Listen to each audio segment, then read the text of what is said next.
So if you have back pain, the most important thing you need to figure out is what is causing your back pain.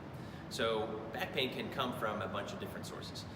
What is most important is whoever you're going to see can have the ability to figure that out. So I'm going to try to do this. This is tough because the gold standard is you come in and you have a physical therapist look at you and we kind of evaluate things and kind of see what kind of back pain you have, because that directs the kind of treatment that you do. And believe it or not, it might make a little sense after we do the test, if you did one kind of treatment for the wrong kind of back pain, you'll actually make the pain worse. So it's important to identify what kind of back pain you have. So I'll do the best I can here, but basically in general terms, when you have pain, when you bend forward, or with sitting for a long period of time, then what typically is happening is you have some kind of disc problem. So if you bend forward, and certainly if you bend forward, it makes your back pain worse, and if that pain goes down your leg, there's a really good chance that you're having some kind of disc irritation that's putting pressure on the spinal nerve root as it comes out of the spinal canal, and that sends the pain down your leg. That's typically in someone who is age 40 or younger. We do have patients that are older that have disc problems, but typically in a younger population, and typically worse when you bend over, and usually better when you bend back.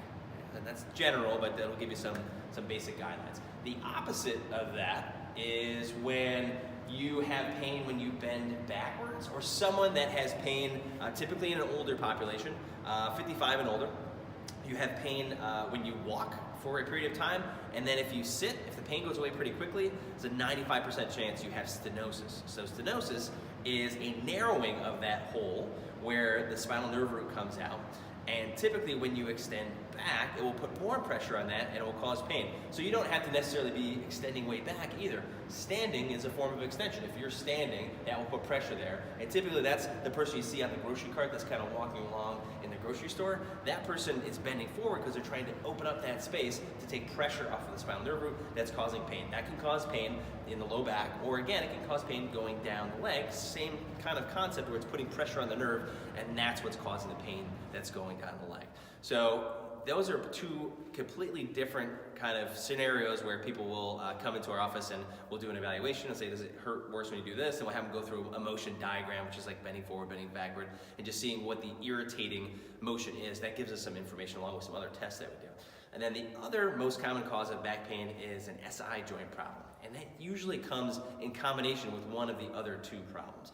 But basically, if we tell people, hey, put your hands to your side, and you slide your hand down your side, and you have pain, and typically this is, the person that has SI joint problems will come in and they'll say, man, I got pain right here.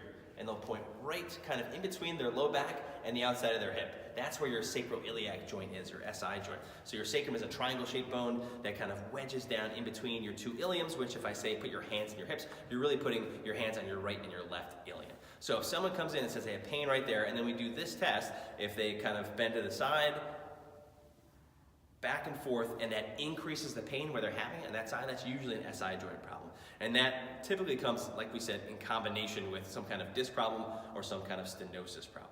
So that's, again, the most important thing in the first step in getting rid of your back pain is trying to find out what actually causes that. And those are some pretty simple tests that you can do on your own to let you know exactly what's causing your back pain. So if you have any questions about that, then just hit reply to this email and I'll answer them for you.